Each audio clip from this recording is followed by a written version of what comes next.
And so we used that for the design and had ridges that radiate out from that lantern. And so the ridges are, maybe 10 centimeters higher than what I call valleys, which are just the rest of the space. And that just gave us an opportunity to play with some forms and also keep grasses more on ridges where they would have more growing medium, and sedums more in the valleys where they don't have as much and they don't need as much. And we did different planting schemes for the upper roof as for the lower roof. So the lower roof contained quite a few native plants and more showy things because it's visible from one of the levels inside the building. They're not accessible, these roofs, so the upper roof is only seen by people in the Arts Tower or in the hospital. And there it is. So around solstice, June 21st or so, all the sedums are in flower, and it's a very nice time to visit it. And there it is, just after it was planted. So they're planted with plugs, just little tiny plants, with about that much soil, and then they take off quite quickly. So by the end of the season, it looked like that. And that is Bouteloua gracilis, this grass here, which it's a native prairie grass from around here. And what's it called again? Bouteloua gracilis, blue grama. Okay. Is Blue grama, right? Yeah, and the other grass that we used was prairie June grass, which is also a native one. So we mixed natives with sedums, and there it is in the winter. So you're out in the prairie? Yeah. Yeah. Yeah, it's kind of a neat thing being up on a roof and, it's kind of peaceful, but you're in the middle of everything. Mm-hmm. You're in the middle of campus, but there's no one really there seeing you. And, okay, so the next year, so 1 year after, and then this is the lower roof. And you can see that the planting design is completely different down here. The colors and everything. And this roof suffered some problems at the beginning with trampling. This shade structure on the left there was actually built after the plants were installed. There was a delay in construction and an unfortunate thing. The construction workers ended up trampling the plants, so we had to go through replacement plantings and so on, and it was a bit of a struggle, but... So why would they need a shade structure up in the roof? It's for, there's like windows, the facade there is all window, and so it would get too hot inside the building. So it has nothing to do with the green roof, it's just for the building. The building itself, okay. Yeah. And this is also not accessible. There's a little patio area, but it's not, the door is locked. There's no railings or anything, so they can't have it open. Which is a little bit unfortunate. It would have been nice if people could go out and use it. A lot of occupants there would like to go outside.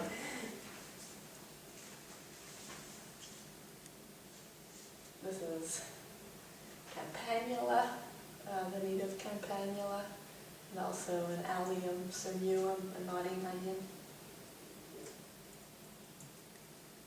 Okay, so as I mentioned, I did vegetation monitoring, so this is some of my data that I collected, and I don't think I'll go into much detail except to say that the circled red ones are the ones that did quite well, and I've had about 80% or more survival. And the white bars are like my baseline, so when I first counted them, and then the other ones just... Cedarwood Acres seemed to start out strong and then died. What happened? Yeah, well, those little stars there also mean that they were very difficult to count. Oh, I So see. it was a little bit of a problem with the methods like that I was using. Some plants were easy to count, others were difficult, and this is one that looks a bit like a moss. And if one little piece comes off, it starts a new one, and you just end up like not knowing what the number of original, whether you're looking at the original plant or not, and it gets all confused. But I can say that just by looking over the roof, a lot of them did die, and their distribution was quite patchy. Like they were okay in some areas, not in others, and right now there's very, very few of them left. So it's not reliable. So are they a tall thing or fairly short? These are short ones. Well, they vary during the season in their height, but they might get. It's actually one of the lower ones, so the other ones get taller, and so I think they were shooting this one out as well, and it wasn't competing all that well, so that was a bit the issue too. And then the sedum hybridum, my numbers are a bit lower, but in fact they seem to all be living, so I'm pretty sure they were all there. And I've also noticed that the dentistry plots, that they are the only plant that survived. And so it's a good one. And then this is for some of the lower roof plants. And again, because of the replacement plantings, I had many baselines, so the data's a little bit not as straightforward as for the upper roof, unfortunately. But we can still sort of see which ones did well, and those ones circled did well.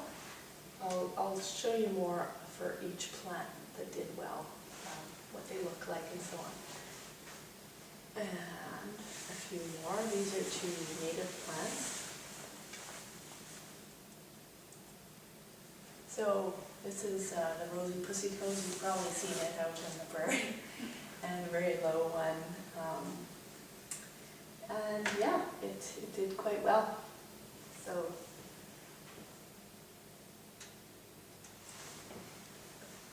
this is pasture sage. You have also seen this one, I'm sure. And it's almost like a weed, and it's quite pretty for the first couple of years, but then it does tend to sort of make a little bit of a patch and get smaller. So I don't think I would recommend it as a green roof material. It will live, but we used it in this case because we wanted with the native law center below.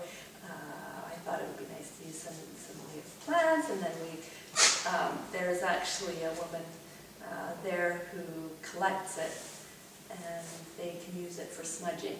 So it's just kind of neat that they can get their material for the space right below. Now, VOCs, does that mean volatile organic compounds? Yes. So they do. Have you smelled them? Oh yeah. You walk out anywhere and you see those things, and you just step on them and you can smell them pretty much. Yeah, so there have been studies that suggest that they are allelopathic, meaning that they prevent other plants from growing around them. So that might be a good thing if you don't want weeds, but it might be a problem if you want everything else around it to live. So that was that blue gramigrass that I showed you. It did very well at the beginning and then not so well later on. So like it seems to still be there, but just not as large and showy as it was at the very start. I'm not too sure what the reasons are for that. Would that be like a nutrient issue maybe, or Yeah, I think it was unusual that they even got that big to begin with. It, so? you know, I remember telling someone how tall they were and they couldn't believe it. Normally it's a very small grass.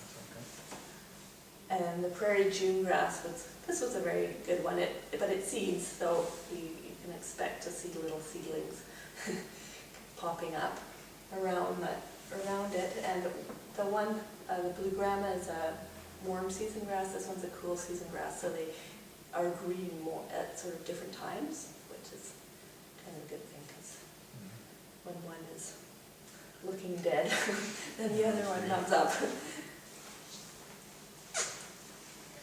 And this one was on the lower roof and it did very well. You see this one around Saskatoon, a fair amount in the garden.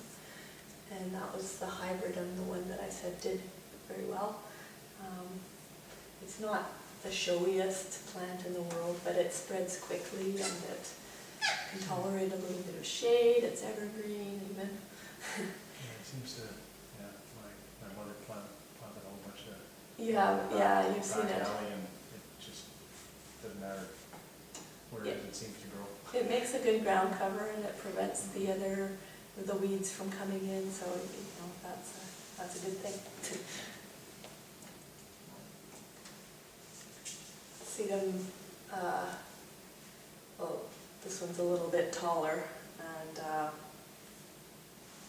it has the benefit of having something to show all throughout the season, so it actually starts flowering again in the fall, and it will flower right till